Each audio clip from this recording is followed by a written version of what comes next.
Le dynamisme économique de la zone franc s'appuie fortement sur la stabilité monétaire que la BAC a su construire et le climat de confiance dont bénéficient les investissements publics et privés. Le taux de croissance est passé de 4% en 2010 à 5,3% en 2011. Les prévisions de croissance en 2012 seraient au-dessus de 5%, une situation qui suscite aujourd'hui admiration. La conférence de presse conjointe du gouverneur de la BAC et ses collègues d'autres ensembles économiques sous-régionaux a permis d'évoquer la coopération monétaire. Nous pensons qu'en 40 ans, cette coopération nous a permis de préserver la stabilité monétaire. C'est une condition sine qua non pour avoir une croissance saine et durable. On a beau avoir une croissance, une politique économique qui est bonne, si la monnaie n'est pas stable, c'est impossible. S'il est vrai que la stabilité monétaire et financière est assurée par la BAC, il est encore plus vrai que les petites et moyennes entreprises de la zone CEMAC restent confrontées aux problèmes de crédit et du manque de financement. C'est une affaire d'abord des banques commerciales avant d'être l'affaire des banques centrales en tant que telles.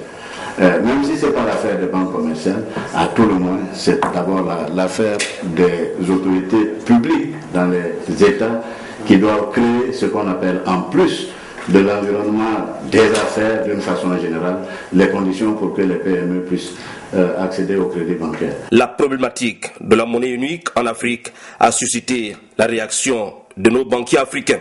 D'abord, il faut créer tout l'environnement économique, financier, de développement, d'échanges commerciaux qui justifie l'utilisation d'une monnaie commune. Si vous n'avez pas ça, vous ne pouvez pas créer une monnaie commune. Nous croyons à une convergence économique, peut-être monétaire plus tard, comme a dit mon collègue tout à l'heure, il faut y aller graduellement. Mais donc nous croyons en une Afrique unie économiquement pour faire face aux problèmes que nous rencontrons. Ce qu'il faut prendre en considération, c'est cette interdépendance économique et les échanges qu'il faut renforcer pour arriver, en fin de compte, en bout de chemin, à la création de la monnaie unique. Et croire, oui, mais comment y arriver? Il faudrait commencer par l'économie. C'est un sujet qui est piloté par l'Union africaine, avec comme appui technique les banques centrales africaines. Mais vous savez, l'Europe a mis peut-être 50 ans avant d'avoir une banque. Donc il faut aller graduellement.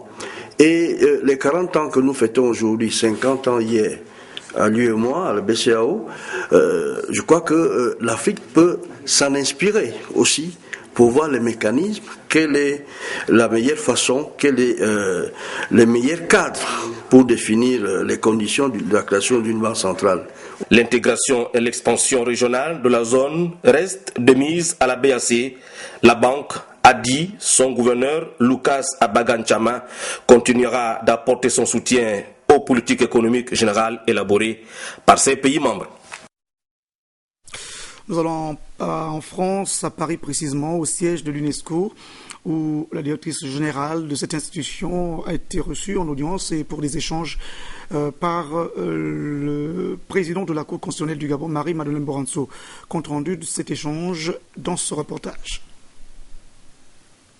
À marche des 50 ans de l'organisation panafricaine au siège de l'UNESCO à Paris, la directrice de cette structure onusienne s'est entretenue avec le président de la Cour constitutionnelle du Gabon. Au menu de ces échanges entre Irena Boukova, la directrice de l'UNESCO, Marie-Madeleine Borancho de la Cour constitutionnelle du Gabon, la coopération bilatérale. Des échanges de points de vue du travail effectué à la tête de l'institution. La solidité, stabilité dans le fonctionnement de la Cour constitutionnelle, saluer notamment le rôle incarné dans la transition gabonaise. Irena Boukova a reconnu le processus de développement enclenché au Gabon, tout en rappelant que lors de son passage au Gabon au Forum New York Africa, elle avait été agréablement surprise. Surprise par la promotion de l'éducation, la culture, reconnaît qu'à ce niveau, le Gabon serait très placé en termes de capacité. Ces entretiens ont eu lieu en présence du représentant du Gabon auprès de l'UNESCO et de l'OIF, le Dr Gisèle Assa Kenjombo Ngwa Memiage. Le président de la Cour constitutionnelle du Gabon s'est réjoui du travail mené par la directrice de l'UNESCO, a annoncé l'organisation des séminaires itinérants, des journées portes ouvertes pour expliquer les compétences de la Cour au public, notamment le contrôle de constitutionnalité et de contrôle de la régularité des élections. Un échange de présents a clos la visite. L'album, c'est le patrimoine mondial africain. Oui. Vous allez le voir ici. Madame la directrice générale, là vous avez des publications, tous les recueils de décisions de la Cour constitutionnelle de la République gabonaise depuis 1992. Et les commentaires, puis la jurisprudence aussi. Toujours en marge du 50e anniversaire de l'Organisation panafricaine des femmes qui se tenait à Paris, en France, la présidente de la Cour constitutionnelle du Gabon a également conféré avec quelques membres de la diaspora gabonaise sur le territoire français. Je propose ce compte rendu. La diaspora de Paris, très heureuse de rencontrer celle qui a pesé de tout son poids pour la stabilité du pays. Madame Borancho, qui est saluée à Paris pour avoir tenu le débat politique au Gabon. Le rôle pédagogique de l'institution qu'elle dirige avec maestria, de même que ses actions menées pour une portée vers le haut du rayonnement de la femme et de l'instruction des jeunes. Nous savons combien de fois vous êtes chargés par des rendez-vous officiels et par vos activités privées ici en France. À travers Monsieur le ministre d'Almeida, nous avons sollicité ce rendez-vous au nom de la CDH. Car nous n'avons pas le droit de déroger à la pratique idoine qui exige de nous de vous transmettre, comme cela se doit, nos vives félicitations pour l'œuvre de référence que vous avez abattue. Oui, 20 ans de vie pour une institution de la République ne constitue aucunement un parcours banal. Elle est à l'image de celle qui l'a conçue et modelée. Des échos et des faits vécus révèlent que des décisions importantes ont fait grandir cette suprastructure nationale au sein de laquelle l'apprentissage de la démocratie a pris corps. Le président de la Cour n'est pas resté insensible à ce geste posé par la diaspora de Paris à son égard. Encore une fois, merci. Comme je vous l'ai dit, c'est une image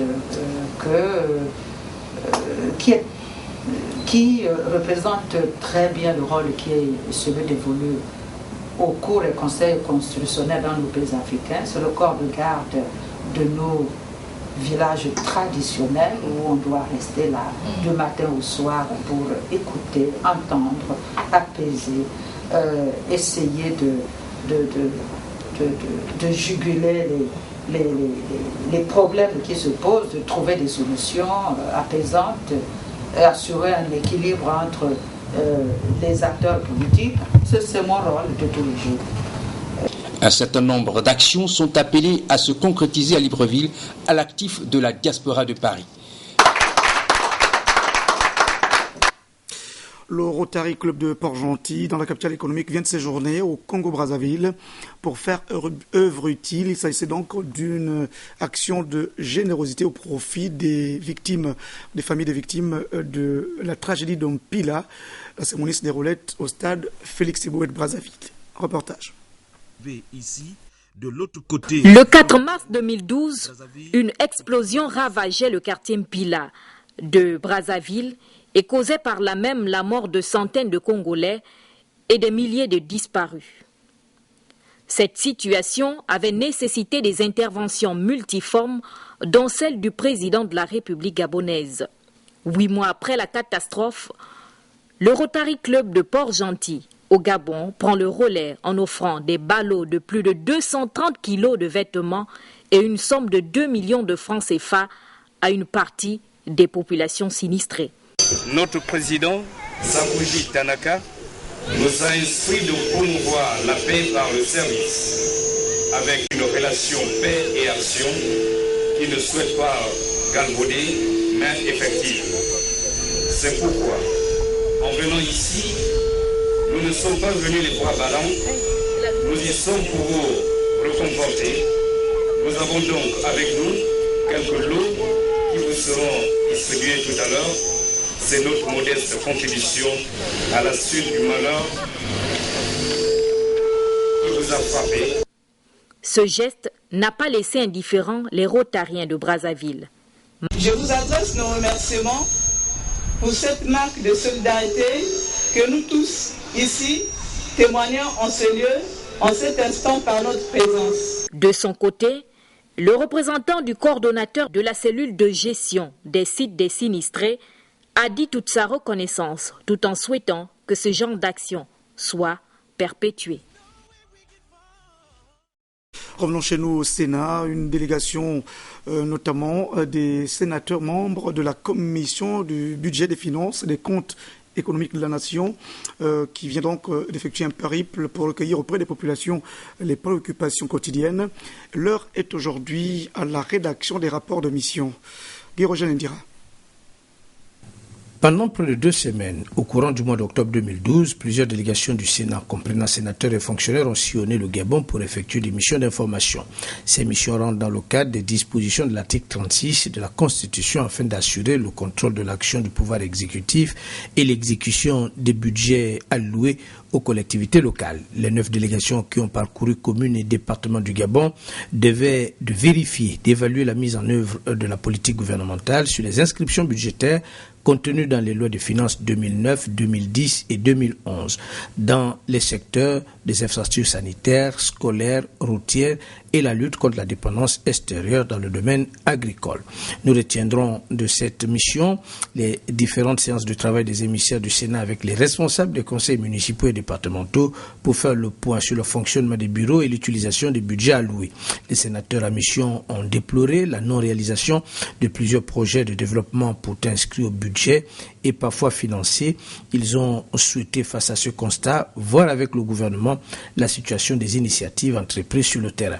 Les élus de la Haute Chambre du Parlement ont aussi regretté l'implication insuffisante ou inexistante et logique des acteurs locaux dans la chaîne budgétaire, notamment la programmation, l'exécution et le suivi des réalisations financières et matérielles, des investissements, ainsi que l'arrêt de plusieurs projets pour des raisons multiples. Tout au long de ces missions, les différentes délégations ont souhaité avoir des informations relatives à l'effectivité de la gestion des budgets d'investissement inscrits sur les conseils municipaux que départementaux. Malheureusement, il a été remarqué un peu partout que les collectivités locales ne participent pas assez souvent aux conférences budgétaires et ne sont pas de fait associées à la conception et à la réalisation de l'ensemble des projets de l'État. Dans l'ensemble, les différentes missions se sont bien déroulées. Toutefois, plusieurs manquements ont été observés, notamment l'insuffisance de documentation pour le suivi budgétaire, la réalisation de plusieurs projets bien qu'inscrits dans la loi des finances et plusieurs difficultés liées à l'attente de la mise en application de la loi 15/96 du 6 juin 1996 relatif à la décentralisation, le problème de recouvrement de taxes locales. Plusieurs recommandations ont été faites par les vénérables sénateurs au Sénat et au gouvernement pour une amélioration de la situation concernant le volet gestion budgétaire des collectivités locales. La clôture de l'atelier de validation de rapport de l'étude pour les